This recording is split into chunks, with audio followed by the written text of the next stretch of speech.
Hello दोस्तों, आप सभी कैसे हैं? मैं आशा करता हूं कि आप सभी मस्त होंगे। तो दोस्तों, आज की इस वीडियो में हम लोग जानने वाले हैं सदिश का परिमाण। क्या चीज जानने वाले हैं आज की इस वीडियो में? तो एक सदिश का परिमाण क्या होता है और एक सदिश के परिमाण को हम कैसे निकालेंगे, इसकी जानकारी हम इस वीडियो में जानने वाले हैं। तो सबसे पहले हम बता दें कि इससे पहले हम पढ़ चुके हैं, यानी इससे पिछला जो हमारा वीडियो बना है उसमें बात किए हैं कि एक सदिश जो होता है उसको कैसे संकेत करेंगे। तो उसके लिए अगर आप उस सदिश के संकेत का वीडियो नहीं देखे हैं तो आपको डिस्क्रिप्शन में लिंक मिल जाएगा, आप प्लीज वहां से देख लें ताकि इसको समझने में और आसानी रहेगी। ठीक है ना? तो आइए शुरू करते हैं और एक बार पुनः रिपीट किया जाए तो क्या है आज के टॉपिक का नाम? सदिश का परिमाण, या इसे कह सकते हैं मैग्नीट्यूड ऑफ वेक्टर। तो क्या आप जानते हैं कि एक सदिश में दो गुण मौजूद होते हैं? कौन कौन? तो एक का नाम था कि उसमें दिशा भी हो और एक का नाम था कि परिमाण भी हो। तो आज हम पता करेंगे कि ये क्या है परिमाण। बड़ा इसका नाम सुने थे कि ये परिमाण कहीं ना कहीं सदिश के साथ जुड़ा ही रहता है और अदिश के घर में भी ये रहता है परिमाण। तो देखिए क्या करा, ये परिमाण क्या होता है? करा कि किसी सदिश का परिमाण उस सदिश की लंबाई होती है। ये तो बड़ा अजीब बात कह रहा है। हमने जिसके बारे में पूछा कि भाई परिमाण आप क्या हैं, जो सदिश के साथ भी रहते हैं और अदिश के साथ भी आप रहते हैं, तो आप हैं क्या? तो ये कह रहा है कि देखिए हम कुछ नहीं हैं, हम बस एक ही चीज हैं। क्या है एक ही चीज? तो किसी सदिश का परिमाण, यानी ये परिमाण उस सदिश की लंबाई होती है। उस सदिश की क्या होती है? लंबाई। यानी इसमें दिशा के बारे में कोई मतलब जानकारी नहीं है, मात्र उसके अंदर ये केवल लंबाई को ही बताता है। कौन? तो ये सदिश का परिमाण। क्योंकि डायरेक्ट इसमें कह रहा है कि सदिश का परिमाण, और परिमाण का मतलब जिसमें दिशा की जानकारी ही ना हो तो वही ना हुआ परिमाण। यानी ओनली फॉर ये परिमाण भाई साहब उस सदिश की क्या बताते हैं? लंबाई को बताते हैं। क्या समझ पाए? अब चलते हैं देखने की भाई अगर मेरे पास एक सदिश राशि दिया हो और कोई कहे कि चलिए इसको परिमाण में बदलिए, तो सदिश राशि है और कहाँ बदलना है? परिमाण में। अब पिछला वीडियो में क्या था कि अगर कोई परिमाण है, मान लीजिए कि एक एफ दिया है कि कोई सदिश राशि है, इसको सदिश के रूप में लिखिए, तो क्या करते थे? इसके ऊपर तीर का चिन्ह मार देते हैं, तो ये तो बन गया सदिश में। लेकिन इसी पर अगर क्वेश्चन बन जाए, क्वेश्चन क्या बन गया कि इसको परिमाण में बदलिए, तो अब तो हुआ दिक्कत। कैसे परिमाण में बदलेंगे? सदिश में बदलने के लिए तो आराम से तीर मार देते थे, अब कहीं तलवार मारेंगे? नहीं ना। तो अब देखिए क्या करेंगे, इसके लिए हमारे पास एक आइडिया है जो सिंपल तरीका से हम इसको जान लेते हैं। तो देखिए क्या कह रहा है कि किसी सदिश का परिमाण निकालने के लिए, किसी सदिश का क्या निकालने के लिए? परिमाण निकालने के लिए। वही बात जो अभी हमने कहा ना कि एक सदिश का परिमाण कैसे निकालेंगे, तो इसीलिए यहां पर कह रहा है कि किसी सदिश का परिमाण निकालने के लिए उसे मॉड, ये जो है ना, ये ऐसे पाई दुगो पार दिए हैं, इसको हम लोग पढ़ाई में मॉड कहते हैं। क्या कहते हैं? मॉड। और खासकर मैथ में इसका नाम आएगा भी। तो किसी सदिश के परिमाण को निकालना होगा तो उसको कहाँ रख देंगे? मॉड में। और जब मॉड से बाहर निकलेगा तो वो सदिश के परिमाण बन जाएगा। उस सदिश का क्या बन जाएगा? परिमाण। तो बोलिए किसी भी सदिश राशि का परिमाण निकालना है तो उसे कहाँ रख देंगे? गुफा के अंदर? नहीं ना। कहाँ रख देंगे जी? मॉड के अंदर। बिल्कुल समझ में आ रहा है क्या? अब देखिए करा कि अंदर तो रख देंगे। जैसे एग्जाम्पल दिखाइए सर, क्योंकि आप जानते हैं कि एक उदाहरण जो होता है वो कई क्वेश्चनों का सोल्व करने का एक विधि बन जाता है ना। तो उसी तरीका से हम एक उदाहरण देखेंगे और यहाँ कई क्वेश्चनों का ये क्या बन जाएगा? एक विधि बन जाएगा। तो सुनिए। अरे भाई क्या हो रहा है? ये तो मेरा अंगुलियां इस पर चल जा रही है।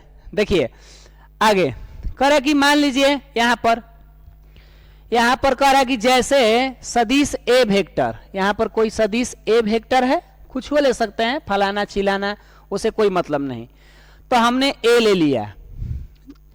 कह रहा है कि सदिश ए वेक्टर का परिमाण निकालना है, तो क्या किए हम, नियम के मुताबिक इसको मॉड में रख दिए, और मॉड में रख दिए तो मॉड से जब बाहर निकला तो इसका वेक्टर क्या हो गया, गायब हो गया।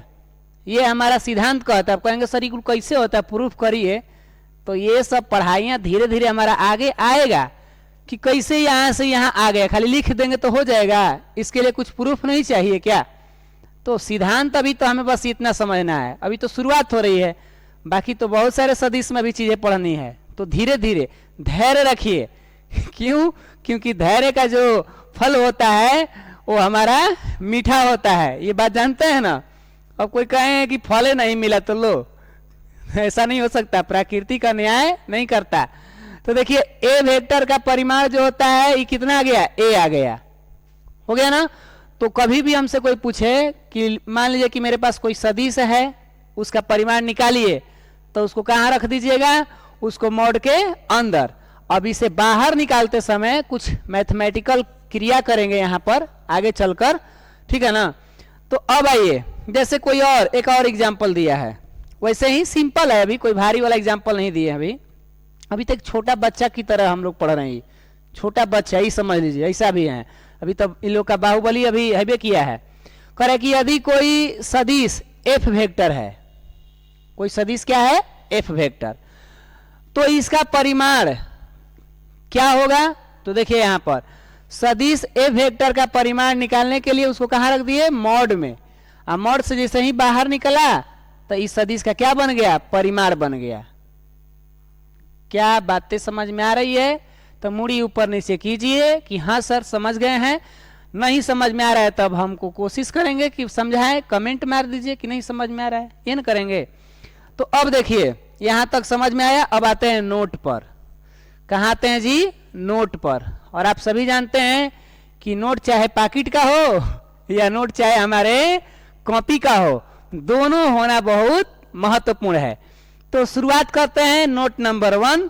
और नोट नंबर 1 कह रहा है कि किसी सदिश के परिमाण को, किसी सदिश के परिमाण को सदिश का मापांक भी कहते हैं। लीजिए अब आ गया सदिश का मापांक। कभी कभी सदिश के परिमाण न देकर लिख देगा कि सदिश का मापांक बताइए, मॉडुलस बताइए। तो मॉडुलस कैसे निकलेंगे, तो इस तरीका से जो अभी हम लोग ऊपर मॉड के अंदर रखे थे उसी तरीका से। तो चाहे सदिश के परिमाण पूछे या चाहे सदिश का मापांक पूछे, एक आदमी का ये दूगो नाम है, कपार फोड़ने की जरूरत नहीं है, क्योंकि आप सभी बहुत बुद्धिमान व्यक्ति हैं, है ना। तो इस तरीका से तो बताइए किसी सदिश के परिमाण का अन्य नाम बोलिए, तो बिल्कुल मापांक होता है। क्लियर। अब आते हैं नोट नंबर 2 पर।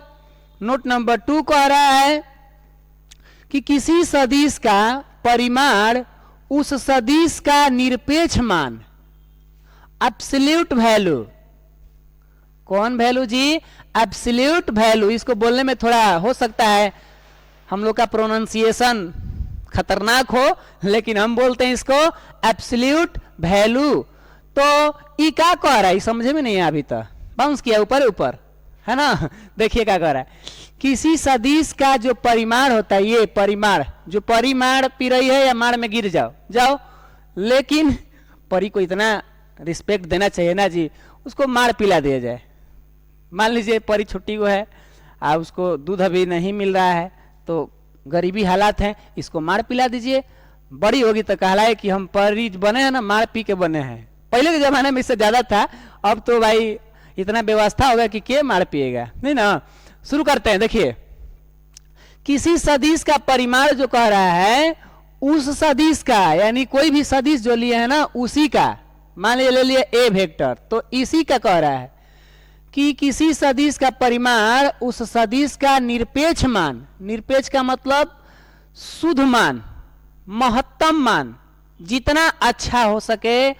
क्योंकि ये जो परिमाण होता है, ये परिमाण भाई साहब, ये कहता है कि हम उस सदिश राशि का एकदम निरपेक्ष मान है, परम मान कहलाता है। नहीं बोलते हैं कि एकदम अच्छा सा मान बताइए तो जिसमें कुछ ज्यादा शुद्धता मौजूद हो, तो उस तरीका से यह निरपेक्ष मान होता है। यानी एक तरह से समझा जाए कि निरपेक्ष मान का मतलब होता है इसके नीचे अब जो आएंगे ना उसमें अशुद्धियां आएगी, और निरपेक्ष का मतलब होता है एकदम शुद्ध मान। समझ गए? इस तरीका से तो सदिश शुद्ध मान होता है कि उसका परिमाण शुद्ध मान होता है? बोलिए, तो परिमाण उसका शुद्ध मान होता है। अब आइए पॉइंट्स टू रिमेंबर, जो कि बहुत ही अपने आप में ये महत्वपूर्ण है। कौन? Points to remember.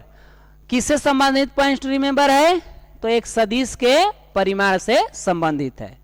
तो आइए शुरू करते हैं। क्या कह रहा है देखिए, कह रहा है पॉइंट्स टू रिमेंबर नंबर पहला कि किसी सदिश का परिमाण हमेशा अदिश होता है। लो, ये तो सदिश के परिमाण का एक गुण भी हो गया, नहीं हो गया क्या? पहला बताइए क्या कह रहा है जी? किसी सदिश का परिमाण हमेशा क्या होता है? अदिश होता है। कोई पूछ देगा अगर हमसे ऑब्जेक्टिव क्वेश्चन कि किसी सदिश का परिमाण होता है, चार गो ऑप्शन दे दिया, लिख देगा सदिश, अदिश, ए और बी दोनों, डी इनमें से कोई नहीं, तो आप बताएं प्रभु जी कि कौन आंसर मारिएगा? तो बिल्कुल हमारा उसमें जहां अदिश रखें, जो ना नंबर पे रख दें, उसी को हम लोग मारेंगे। तो किसी सदिश का परिमाण हमेशा क्या होता है? अदिश। कैसे सर? आ जाइए महाशय जी, है ना, देखिए आप लोग जहां रहेंगे वहां कम ही रहेगा जानकारी का। देखिए ना इन्हें कितना जानकारी हो गया। देखिए जैसे सदिश ए वेक्टर का परिमाण निकालें तो आया ए, क्या आया जी? ए आया। अब जरा हम तुलना करते हैं दोनों के बीच, तो ये जो है क्या है? ये है सदिश राशि, क्योंकि पहले ही वेक्टर लगा है तो पहचान गए हम लोग। बट इस पर वेक्टर गायब, इसका तिरचिन्ह गायब हो गया है। तो आप ही बताएं कि ये क्या होगा? क्या हाल है कालिया तुम्हारा? तीर जब गायब हो गया, तो जब तीर तुम्हारा गायब हो गया तो सामने वाला तुमको कलुआ ना बना देगा? तीर धनुष था तो हीरो बन रहा था, आओ गया है जंगल में तीर धनुष मारने, तेरा तीर खत्म, तब तो भागना पड़ेगा ना इसको। तो इस कंडीशन में हो गया अदिश। गया था तीर, जब कपार पे इसका तीर था, मैंने अपने साथ में तीर लेके गया था, तो इसको पता था कि हाँ ये दिशा में जाके मारना है। आज जैसे ही इसका तीर खत्म, और उधर से जब जानवर लोग इसको पकड़ने के लिए दौड़ा, तो कह रहा है कि भागो, अब कोनो दिशा मत देखो, जान बचाओ पहले। तो चल दिया कोनो दिशा में, तो उस कंडीशन में क्या कहेंगे? अदिश।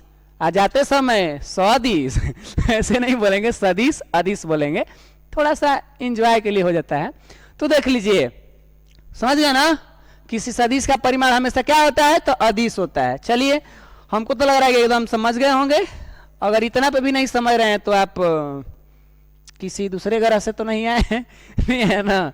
देखिए क्या कह रहा है, किसी सदिश का परिमाण हमेशा धनात्मक होता है। ये तो और अलग बात हो गई। किसी सदिश का परिमाण जो होता है हमेशा क्या होता है? तो धनात्मक होता है। अब इसको कैसे समझे? एग्जाम्पल द्वारा देख लीजिए। पहले बोलिए, किसी सदिश का परिमाण जो होता है वो अदिश होता है कि सदिश होता है? पिछला वाला पॉइंट है तो हाँ, अदिश होता है, बिल्कुल। फिर यहां कह रहा है कि किसी सदिश का परिमाण होता है, ऑप्शन धनात्मक, ऋणात्मक, दोनों, इनमें से कोई नहीं। क्या मारा जाए? तो नियम के मुताबिक तो धनात्मक मारा जाएगा, और धनात्मक होता ही है तो फिर नियम की बात क्या? हो गया तो हो गया। जैसे देखिए सदिश माइनस ए वेक्टर का परिमाण निकाला गया, सदिश माइनस ए वेक्टर का क्या निकाला गया? परिमाण निकाला गया। चलिए ठीक है, परिमाण निकाले तो आया ये सर माइनस हट कैसे गया? ये हटता कैसे है सर? तो देखिए हम इस मॉड के बारे में बात करेंगे आगे चलकर कि ये मॉड जो होता है ना, किसी राशि का जो होता है वर्ग का वर्गमूल होता है। किसी राशि नहीं कह सकते, हाँ राशि भी कह सकते हैं, किसी घटक का भी कह सकते हैं। सदिश के 3 घटक या 2 घटक में मतलब ये जो मॉड आएगा ना, वो दो तरह के घटकों से आएगा यूज के लिए। एक आएगा एक्स वाई के लिए और एक आएगा X comma Y comma Z. हम जानते हैं ना, ये फर्स्ट ईयर में तो 3 गो आज पढ़ाई करनी है और सेकेंड ईयर में 2 गो आज पढ़ाई कर, सॉरी सेकेंड करे 10 क्लास में था ये एक्स वाई अच, यहाँ पर एक्स वाई जेड तीसरा अच भी आ गया। तो ये सदिश के घटक कहलाते हैं। आगे हम पढ़ेंगे एकांक सदिश, तो वहां नाम लेंगे इन सब का, ठीक है। तो कोई पूछ रहा है इस मॉड का मतलब क्या होता है सर? तो इस मॉड का मतलब होता है कि किसी सदिश के घटक का जो वर्ग है ना उसका वर्गमूल होगा। हाई सब आ जाएंगे, अगर ये लोग 3 लोग अगर आ जाएं तो तीनों लोग क्या हो जाएंगे, इसमें जुड़ते जाएंगे। ये वर्गों के योग के वर्गमूल होता है। कहेंगे सर क्या कह रहे हैं आप, दिमाग आपका घूम गया है क्या? तो ऐसा कठिन शब्द है बोलना। कोई पूछे मॉड का अर्थ क्या होता है, तो किसी सदिश घटक के वर्गों के योग का, योग माने प्लस का वर्गमूल होता है। यह भी एक तरह से सदिश का परिमाण का परिभाषा बन जाएगा। किसी सदिश के परिमाण को परिभाषित करें ये क्या है, तो नया बन जाएगा डिफिनेशन यहां से। कैसे? किसी सदिश का जो परिमाण होता है वो सदिश घटकों के वर्गों के योग के वर्गमूल होता है। बड़ा ना कठिन बात है ना? तो इतना कठिन बात याद मत रखिएगा महाशय, आप जान जाइएगा। हमने बताया है, आगे चलकर ये सब समझ में आ जाएंगे। अभी तो शुरुआत है, अभी तो पार्टी शुरू हुई है, समझ गए ना? तो इस तरीका से हमारा ये पॉइंट्स टू रिमेंबर क्या हुए, समाप्त हुए। तो अब हमारा ये सदिश का परिमाण भी खत्म हो चुका। तो इसके बाद हम मिलेंगे अगले वीडियो में। तब तक के लिए आप मस्त रहिए, स्वस्थ रहिए। जय हिंद, जय भारत।